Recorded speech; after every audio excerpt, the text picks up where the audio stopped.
In today's episode of the Locked On Pistons podcast, we are joined by Riv from Pick a Side Podcast to discuss the Detroit Pistons past season, why they fell out in the playoffs, do they still rank highly in the East, and what is the deal with Jalen Duren? We'll break it all down today's episode, Locked On Pistons podcast.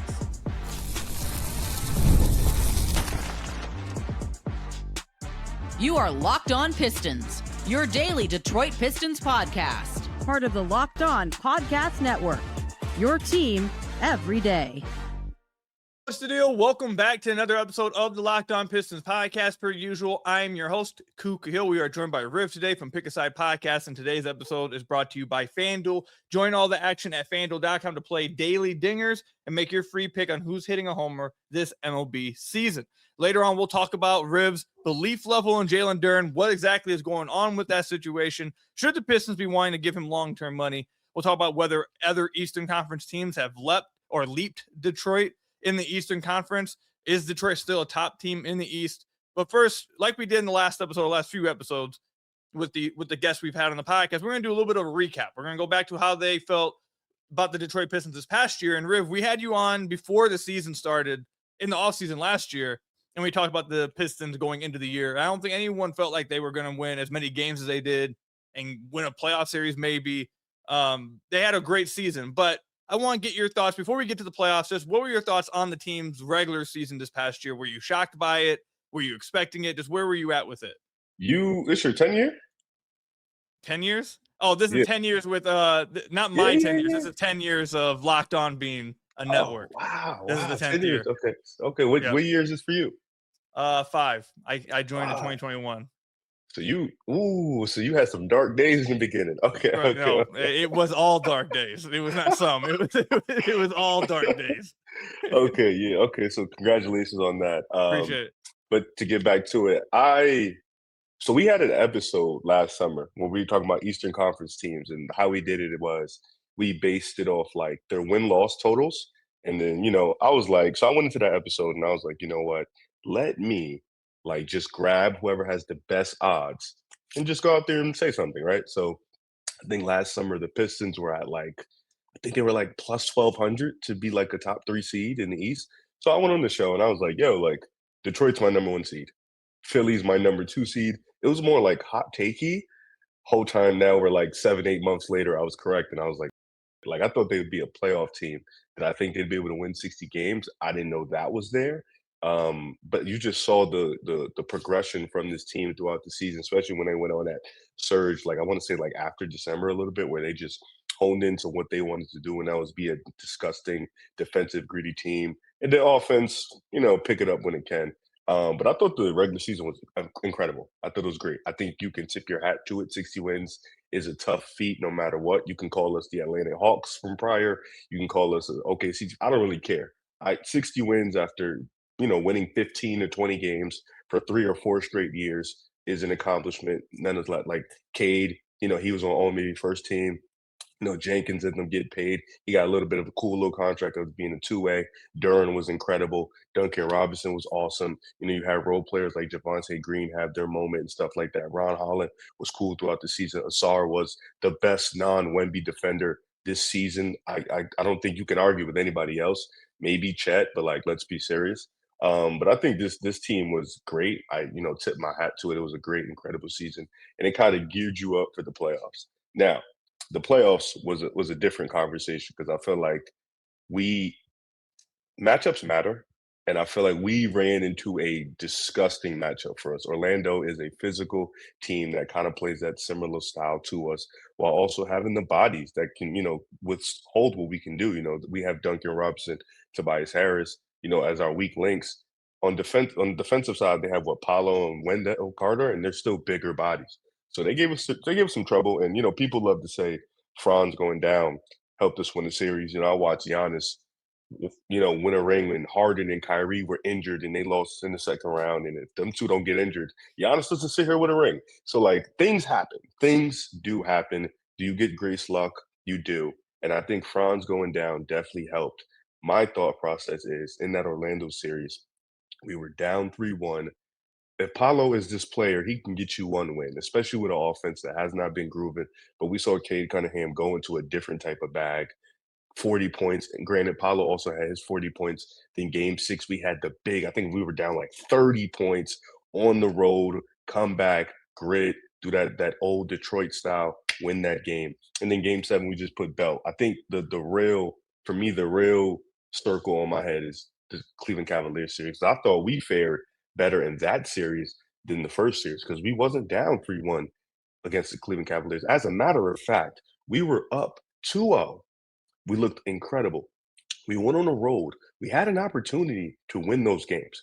Cade had those silly, stupid turnovers late in those, and I think it was game 4, but late in the clutch, I think one, he had like 4 turnovers in a row. One turnover was an inbound, and Strus just took it from him. And Donovan Mitchell went on I think a 30-point scoring explosion in the second half. We could have won those games. And then what really lost us that series was game 5. And I know you remember game 5. It was at home. Detroit had it. We were up like 9 or 11 points with like 2 minutes and 39 seconds left. And we completely choked. And in overtime, you saw we had no energy. The momentum shifted. We lost that game. Win the game 6. We put absolute belt on Cleveland. And then we lost in game 7. I really felt like I want to say it's game 4, but it was either game 4 or game 3. Game 5 was the time when we could have completely took over this series. Now, what we would have done to New York, I don't know. Whether we win, we lose in 4. I don't really care. Getting to the ECF after what we've been through, accomplishment in itself. But I really feel like that Cleveland series was tough because I feel like we had every opportunity to win that series. You even saw Duren in spurts play a little bit better, especially that game 6 where he was hooping. Paul Reed was incredible. We couldn't play beef stew, but that Cleveland series really haunts my mind because I feel like that was the one we could have won. So there's been a lot of talk about what went wrong in the playoffs. There's a lot of people that feel like obviously the lack of secondary shot creator next to Cade was the reason why they lost. There's a lot of people who feel like the lack of shooting is the reason why the Pistons lost. There's a lot of people who feel like that Jalen Duren's play is the reason why they weren't able to make the Eastern Conference Finals. Walking away from the playoffs, and now it's been like a month and a half, I think, maybe 2 months since it happened. What was your biggest reason or biggest takeaway for why Detroit didn't end up in the Eastern Conference Finals? I think it's a multiple thing. I think Duren obviously is the big overlying factor. He could not get it going against these physical front courts, especially Evan Mobley, Jared Allen, and then you got Wendell, Paolo. I mean, Orlando had a really good scheme of just shutting down the pick and roll and keeping the paint clogged. But then also, I do think Cade's turnovers hurt us, and I do think sometimes his lackadaisicalness down the stretch, or just him being gassed. I want to say because he does play a ton, he does have the ball on time all the time. So I think that also hurt us. I think the lack of spacing and the inability for Ausar Thompson to just be aggressive. Spacing can mean multiple things. And I think if Ausar was just at one point looking at the rim or being aggressive and being a finisher, that would help a lot too. Sometimes he'd go to the rim and he's not even looking, he's looking to just pass out. So I think shooting for sure. I think Cade, just his deficiencies kind of uplifted, even though he was great. I feel like he was awesome, but at times you can see it happen where, like I mentioned, the 4 turnovers in a row game that really hurt us. Even against Orlando in I want to say game 4, we had an opportunity to win that game, or it was game 3, whatever it was. He had a couple turnovers at the end, but he also had a couple scoring buckets that kept us in the game. So sometimes he keeps us in, sometimes he kicks us out. That is the burden he has as our primary guy. I think a lack of a scoring creator opposite side of him to give him a break would also hurt him. I think it's just overall a team concept that nobody can, outside of maybe like Tobias Harris or like Duncan Robinson, because I feel like they played to what they could play. Like Duncan Robinson was our best shooter by far. He can't defend. That's just the truth. But boy, was he an elite shooter. Tobias Harris just uplifted when we needed him to. So them two, I feel like, get exonerated from blame. But I think it's a top to bottom. I think organization gets blamed because why didn't you make a move at the deadline? We saw what Kobe White went for. We couldn't make that deal. I feel like maybe we don't pay him, but Lord have mercy, we could have used the Kobe White in the playoffs. Somebody who can just give us an inklet of some scoring output in the second, in the second unit. So I think it just starts.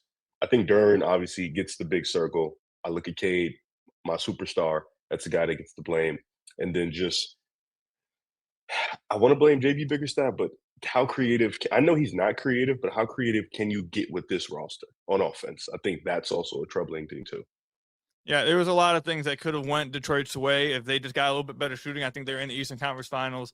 if Duren plays this a little bit better, I think they would go into the Eastern Conference Finals. I mean, I think before we move on and talk about the rest of the Eastern Conference improving, kind of talking about the current days now, before we move on from last season, I think it's kind of looking back at it now, I found myself a few times saying the fact that they were in a game 7 in the second round with how bad Jalen Duren was is kind of like shocking. It's like kind of like an insane testament to their defense, I guess, like how much their defense does transfer to the playoffs.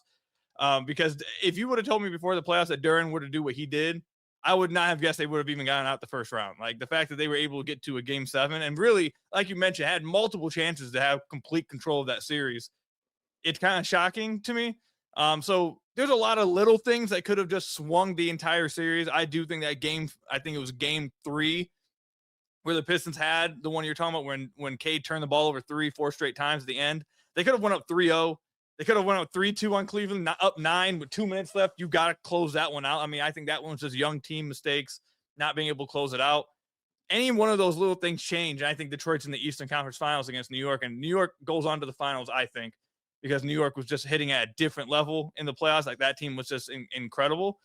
But this is a team I think would have reached the Eastern Conference Finals. Just a few things just would have went differently for them. I will say, though, without having a secondary creator, I think they could have done it.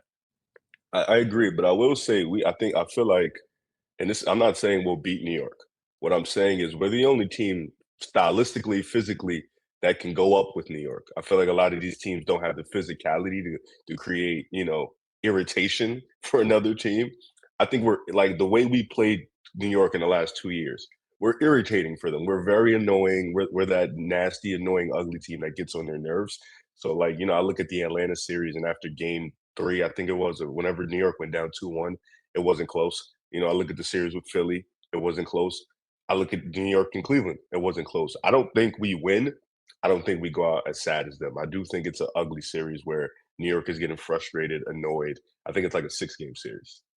Yeah, it could have been. The physicality from Detroit is not something that many other teams in the league is able to match, and we saw that it was able to frustrate a lot of teams. So after the playoffs, though, obviously it was time to reassess the roster. This is when you start to try and make improvements, get ready for the next year, and the rest of the Eastern Conference realized that very clear. I mean, this is some of the most player movement I think we've seen in a very long time. Does Riv feel like the Detroit Pistons made enough moves to keep up with the rest of the Eastern Conference? Is Detroit still a top team in the East? We'll break it down coming up.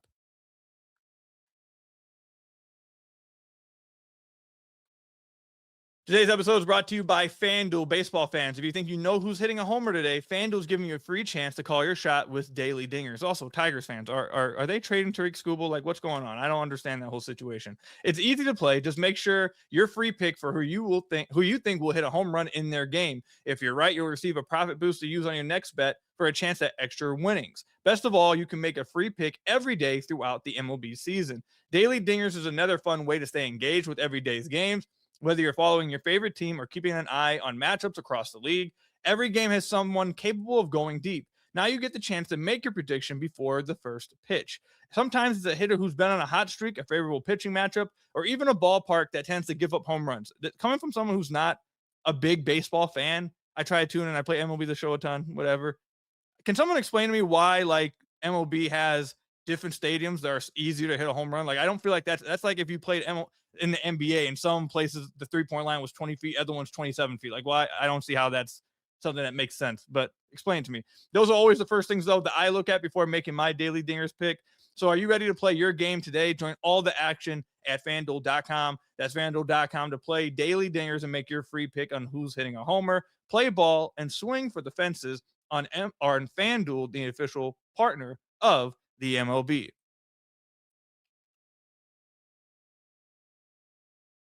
So I want to thank you guys again for making Locked On Pistons your first listen of every single day. We're free and available on all your podcast platforms. If you haven't already, head to the YouTube channel at Locked On Pistons. Hit that subscribe button or leave us a 5-star review on whatever podcast platform you're listening to this on. That's another great way to support the podcast. We've been recording a lot of live episodes over the last 2 weeks or so. We're having a ton of guests on for the rest of the summer. So if you want to be a part of one of the live shows, be a part of the live Q&As, go hit that subscribe button to the YouTube channel, turn on the notification bell. You'll be notified anytime we go live. Also, we're about 400, 500 subscribers away from 15K, so I want to get there before the start of the season. Appreciate you. Hopefully we can get there. If you haven't hit that subscribe button, please go do so. But we reviewed the past season from the Detroit Pistons. Overall, I think an overwhelming success, even with them losing in the second round. From where they were to where they got to, I view it as an overwhelming success. Going into the playoffs, I said my goal was to at least get to the second round, is have a competitive series. Could they have gone deeper? Maybe. But my goal going into the second half of the season really was, look, as long as they make it to the second round, competitive in the second round, this is a successful season. And they did that. But coming into the offseason, obviously, once you are the 1 seed, make it to the second round, you have a Cade Cunningham on your team, you have a promising young core. Now the talk goes to, with a lot of fans, of, all right, what's next? Now we need to take another step. Now you need to be more aggressive. Now we need to see the team take another leap in the playoffs. And I don't know if fans saw what they wanted to see from the Pistons this offseason. They weren't quite as aggressive as it felt like a lot of people thought they would be. And that was not the case for the rest of the Eastern Conference. The rest of the East was uber aggressive, even going all the way down to the Washington Wizards at the bottom of the East were uber aggressive. Obviously, we know what happened with Philly. We know what's going on with Miami. There's a lot of teams that went out and tried to make some big moves to add to their roster. So after evaluating the whole, it feels like the offseason is basically over at this point, maybe a few moves, but after evaluating the offseason, where do you feel like Detroit stands right now compared to the rest of the East? I still think we're a top 5 team in the East. Um, outside of New York, what team is definitively better? Like Philly, okay. Like obviously they have their fit issues and they're gonna have their bench issues, but I think right now today we could put them above Detroit. That's fine. I'm not gonna harp on that too much. Everybody outside of that, I feel like we can go band for band with any one of these teams. Like I'd say maybe Boston is better than us. I believe in Tatum. I think Tatum's a top 7 player in the world. I think the roster is still pretty decent. So okay, they kind of have the makeshift of us, but I think they have a little bit more on ball. So fine, those 3 teams. But outside of that, I think Toronto's situation is murky with the Kawhi stuff. They don't want to take on those penalties. So if Kawhi does not go there, I think we're better in Toronto. I think we're better in teams like Atlanta. I think we're better in Orlando. Even though they did give us an issue in the playoffs, I think they could probably still give us an issue because of matchup wise, but I think we're going to win more games than them in the regular season. We've shown that back to back years. I think we're still better than Miami. Like I know Miami got Giannis, but I do still feel like we have the makeup to be better than them. I still think we're a top 5 team. I still think Indiana, we can go band for band with them. I think I understand the frustration of not being super aggressive. And at first, I was pretty frustrated too. But let's look at the moves out there. Kawhi only wanted to go to Toronto if he did decide to get moved. So there was no point in us going there. Dallas has made it clear that they're not moving Kyrie Irving. And Cade did try to recruit Kyrie Irving. He also tried to recruit Kevin Durant, but I don't think Houston is in the business of moving Kevin Durant. And I think Jalen Brown was far out of reach. So in reality, who did we miss on that we realistically had an opportunity to get? We made moves around the margin. Isaiah Joe is going to come in here, help the spacing and stuff like that. We moved as Beef Stew, and we're going to now uplift Paul Reed to that second unit, bench 5. So I think like we didn't do a ton. I think the Kevin Herter signing was the one thing that was weird to me because we barely played him last year, and when we did play him, he didn't really do much. But I guess maybe we can move him. He has a sizable contract, whatever it is. But for the most part, I think we're relying on what's gotten us 60 wins. We're relying on what's been our success the last 2 years, and that's internal growth and solid pieces around. We did lose Tobias Harris, but we brought in John Collins. And if you look at their play type creation, John Collins is a lot more efficient as a player than, Tobias Harris in finishing as a shooter, a spacer, a floor spacer, as a rebounder, as a lob threat. Like John Collins can do a little bit of everything. So he may not be the on-ball creator like Tobias was, who just woke up, but he can do a little bit of everything. He can give Cade multiple options in the pick and roll. He can be a play finisher, and I think that's important. But I think Cade, Ausar, mainly Ausar. I think nobody this summer. I mean, I've seen you do it. You talked about it a ton. I think we're on the same page here. Nobody's more important this summer than Ausar Thompson.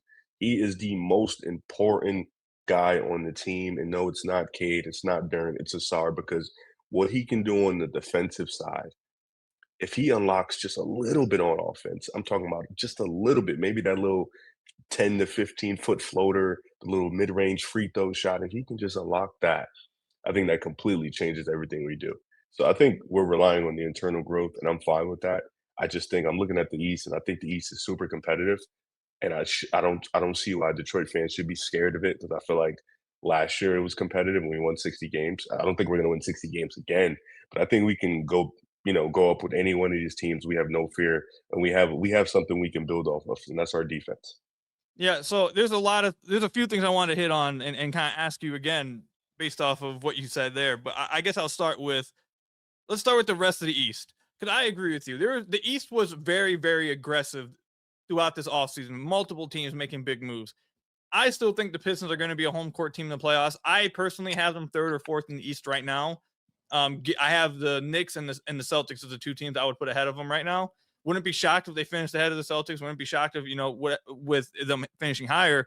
But I would say they're third or fourth. You mentioned it, like the Pacers are dealing with Hallie coming back from injury. If he's 100% and back to the Hallie from a few years ago, fair enough. But like, I don't know. I like this Pistons team still. So I don't know if I would put Indiana above them. The Wizards team is a play-in team. I'm not really worried about that.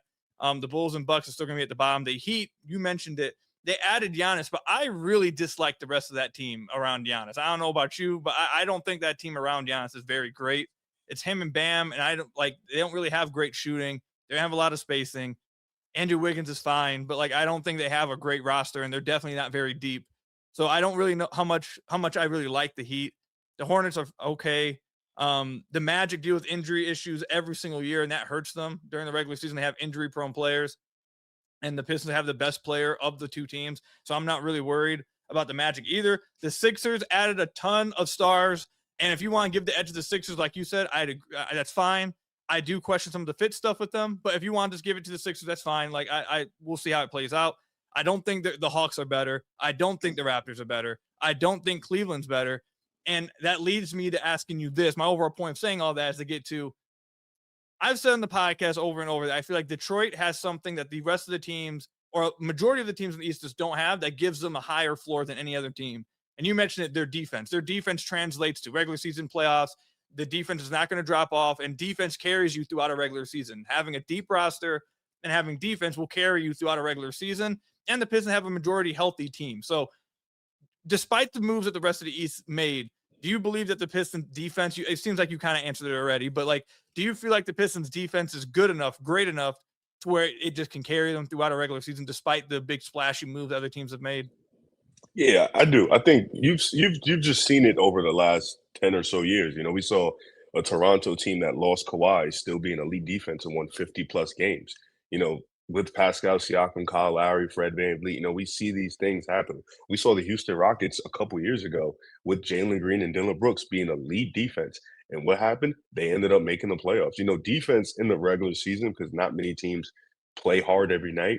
Defense is something, when you're a top defense, you play hard every single night. There may be one sleeper night here and there, but teams like OKC, teams like, Detroit last year, you play defense every single night if you're that good on the defensive side.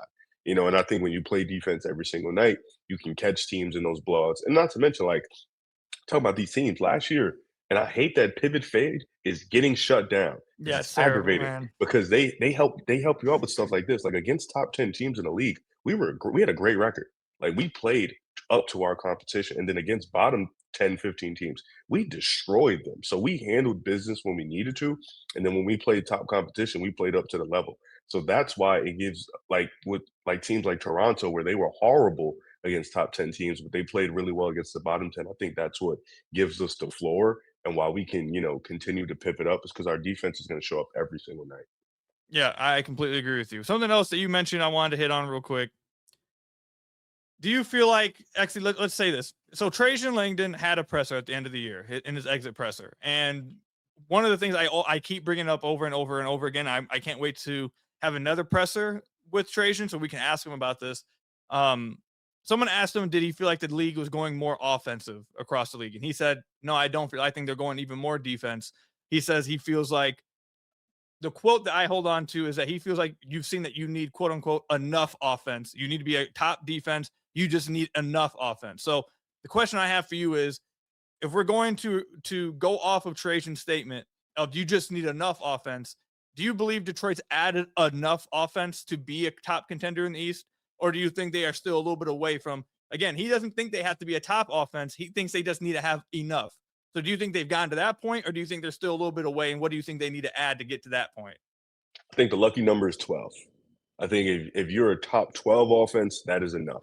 Even 13, 14, like, all right, like I feel like now you're pushing it. But like I think 12 is the number. Did we add enough? No. Because I think he's relying, like I mentioned before, on the internal growth of the team. So he didn't. I think he added cool shooting. I think he added some type of shooting. But did he add enough? No, because I still feel like we need another guy. I saw Zach LaVine might get bought out, so maybe we can sneak him in. That's another guy that can come in and be a scorer. But for the most part, I don't think he added enough. Do we have enough to be a top 12 offense? Overall, I think it's going to help us because, we can get out in transition. We can get a lot of steals. We can get a lot of offensive rebounds, so that does help your offense. But in the half court, I think that's the stuff he's talking about. And that's super important. Yeah. I think that's internal growth. I can't fully say we'll be a top 12 offense until I see but then again, I couldn't say, last year was crazy too. Like we ended up winning 60 games and stuff like that. But it's going to take a lot for us to be a top 12 offense in the half court. I do think we're not far off, but I don't think we're super close either. Yeah, I'm trying to pull up the numbers because I agree with you. You mentioned that I think you thought that he's mentioning strictly half-court offense. I agree. I think that's where he was really focusing on because their defense really powers their overall offense. I think their offense overall was like top 10, but that was mainly because of, like you mentioned, their transition offense. They're scoring off of transition, stuff like that, off turnovers. But if you pull up, if this will pull up for me, we might have to wait till we come back from the break because this is taking forever to load up. I think they were around like a 16th, 17th half-court offense in the league last year, I believe. I think it was 18th. Forever load. If I remember, I think it was 18th. Yeah, somewhere around there. Once I get this load up, we can talk about that. But I agree with you. I think they're just a little bit away. I think they are putting a lot of eggs in the basket of Ausar Thompson, which let's talk about Ausar and JD when we come back. What's your belief level in those two guys? Quick break, everybody. Coming back soon.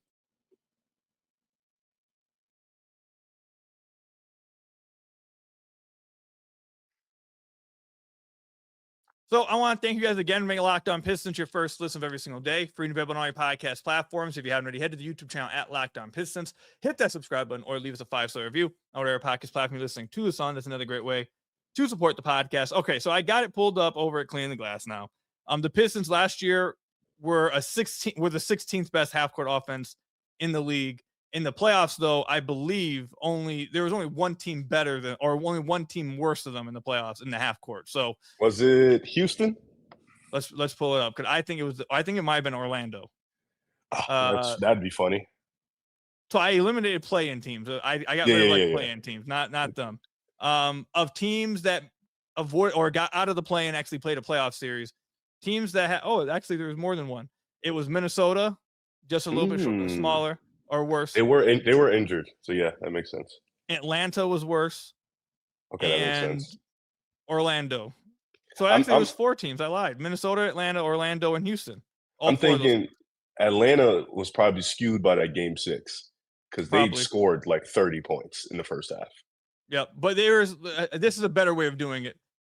There were teams that were middle of the pack in the half court and like top, like there's a little bit of a difference between those teams. Once you got past the middle of the pack, it was a huge drop off to those 5. Like 14th or 13th in the playoffs was LA at 95 points per 100 possessions. The Pistons' next closest was 90. So they were 5 points away from their next closest half-court offense. So it was a big drop off from middle of the pack into Detroit. So they very much struggled in the playoffs in the half court. And like you mentioned, I spoke about this a lot on the podcast. I am very high on Ausar Thompson. But sometimes I feel like the Pistons are even higher, and they're putting a little bit too many eggs in the basket of Ausar Thompson.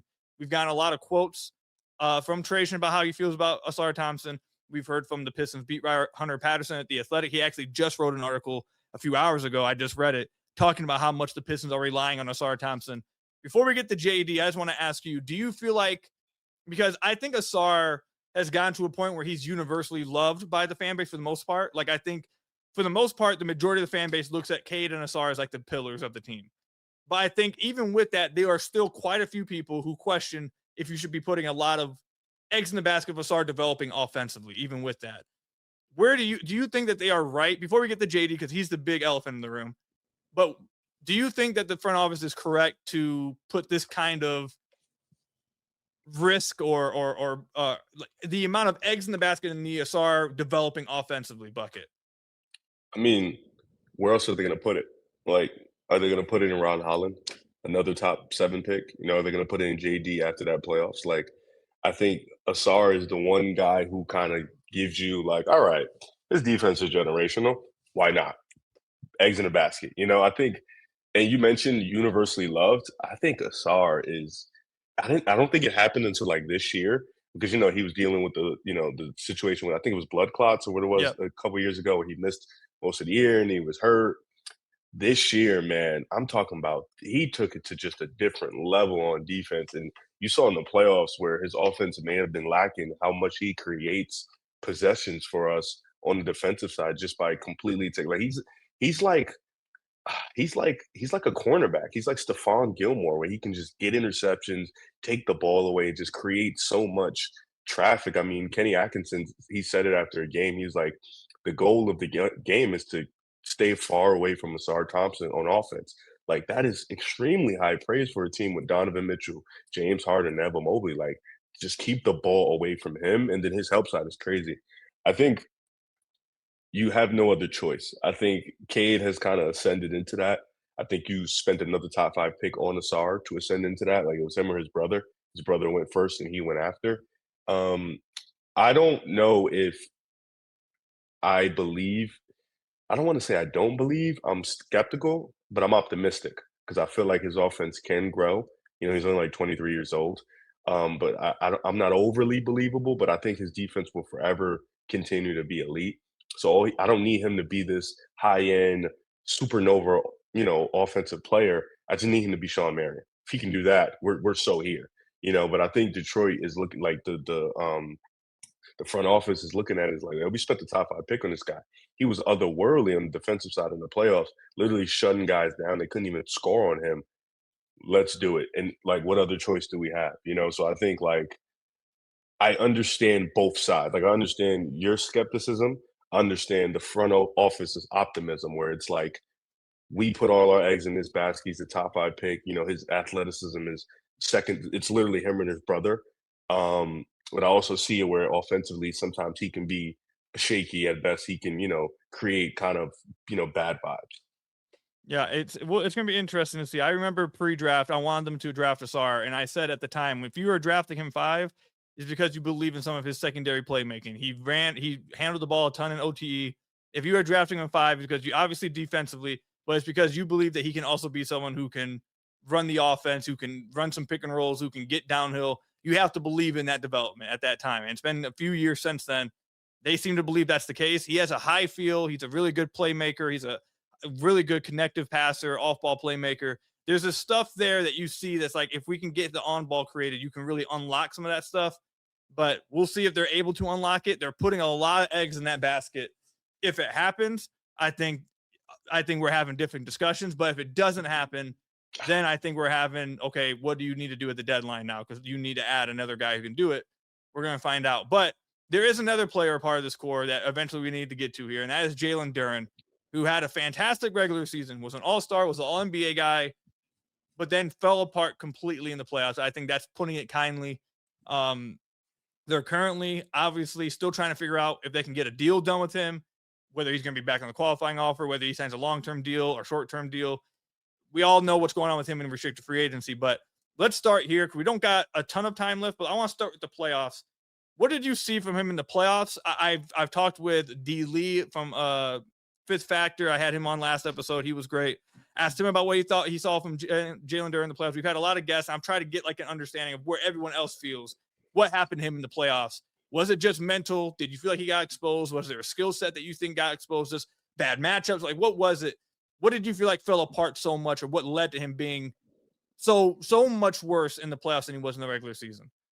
I think it's a multitude of things. I think bad matchup. I think mental issues. I think, let me not say mental issues like that, but I think his mentality was, you know, not there. I also think he just couldn't get to a groove. We tend to start games with the Cade and pick and roll, the Cade and Duren pick and roll. It's one of the most efficient pick and rolls in the league. I think outside of maybe the Joker and Jamal, it was like top of the league in efficiency. It always works because you have either the lob or you have the Duren mismatch or just the Duren catch, boom, dunk.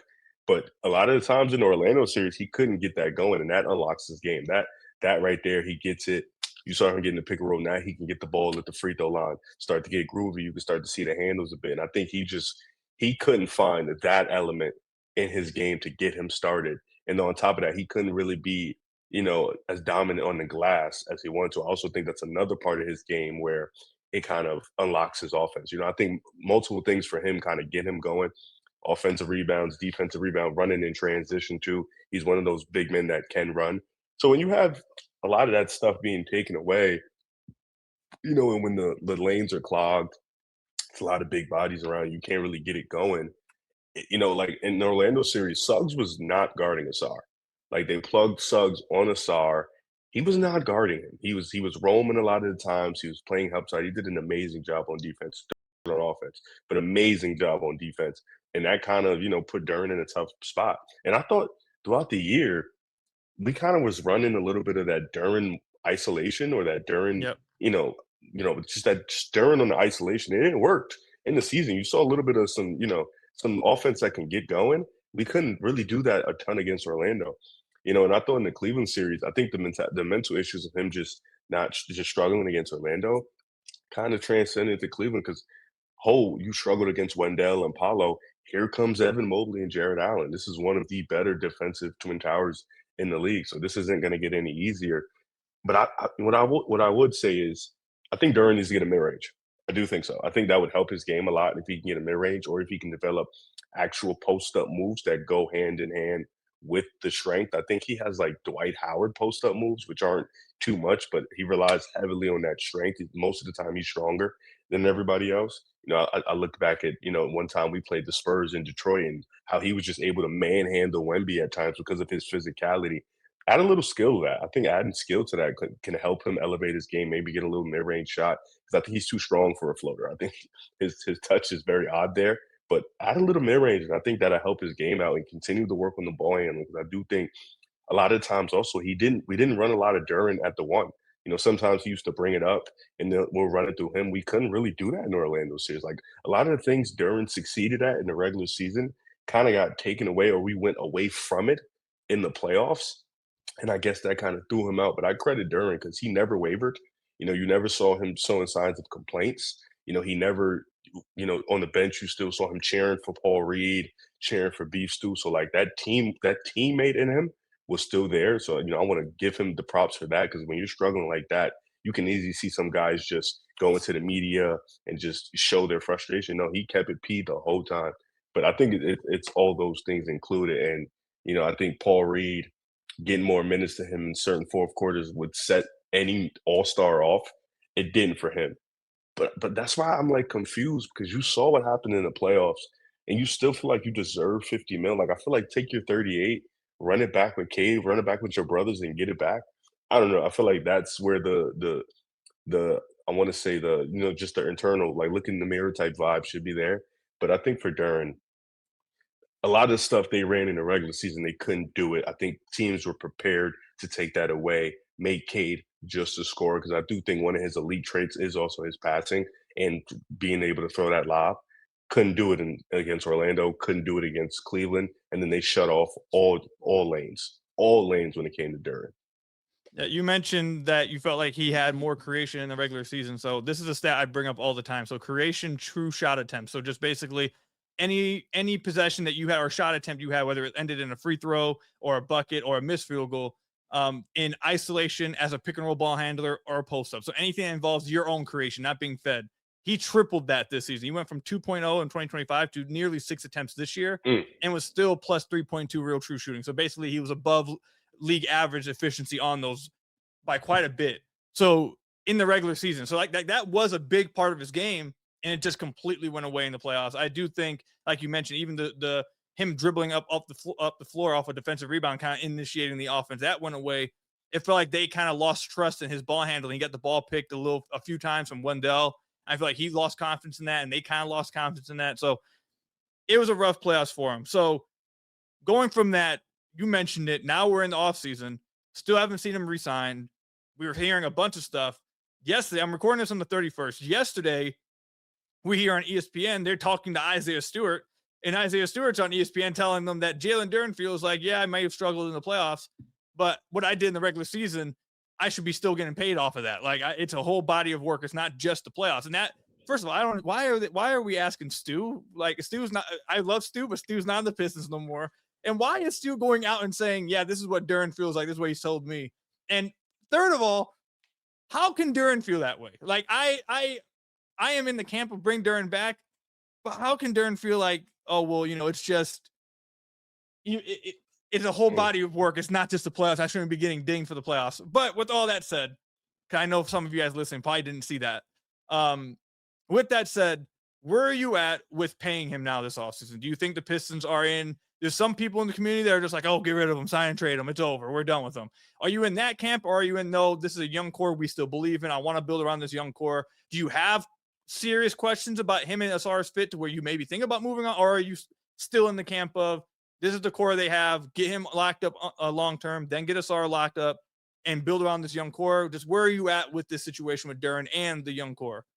I'm easily in the camp of build around the young core. I don't see how you go from winning 50 games. 2 years ago, we won 50 games, whatever it was. And then we went to win 60 games. First round, lost a tough series in New York, which we didn't win a home game. And we could have won that series against New York. Then you go out and you could have won that series against Cleveland. And that's what all these struggles. I mean, what are we doing here? How many, this is what I want to ask these fans. What exactly do you want? Do you want to go back to poverty, or do you want to remain competitive and hope one year you can say, we can go to the finals? Not every team can win a championship. Not every team is going to have a player that can get you to win a championship. But we have an opportunity here to see if we have that. We have Cade, Cunningham. We have Ausar Thompson and Jalen Duren. I am 100% in the camp of keep my 22-year-old center who's built like Shaq. He averaged 18 and 12 this year.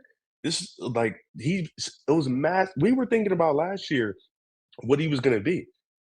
Then he comes into this year, played immensely better, struggled in the playoffs. Fine, that happens. Let's give him another opportunity. I think paying him 35 to 38 is fine. I think if we pay him $40 million flat, I will be like, okay. Okay. I'm not going to sit here and be upset. I'm not going to be ecstatic. Okay. You got your 40. Show me something. But I am definitely in the camp of keeping Duren. I was seeing some reports of Duren for Sabonis. I wanted to hurt myself. What are we doing? No. It's not even because Sabonis is a bad player. He's 30. It just doesn't fit the timeline. Keep the young players with the young players. Let the young players grow. Does Duren need to improve in his game? Absolutely. Did Duren just play like the playoffs? Absolutely. Did we just go to the second round with him playing like? Absolutely. So what does that tell you? Duren, you play better. We're in the final, maybe not the finals, but we're in the ECF. Honestly, Duren, if you play elite, we might be in the finals. You really don't know. You don't know.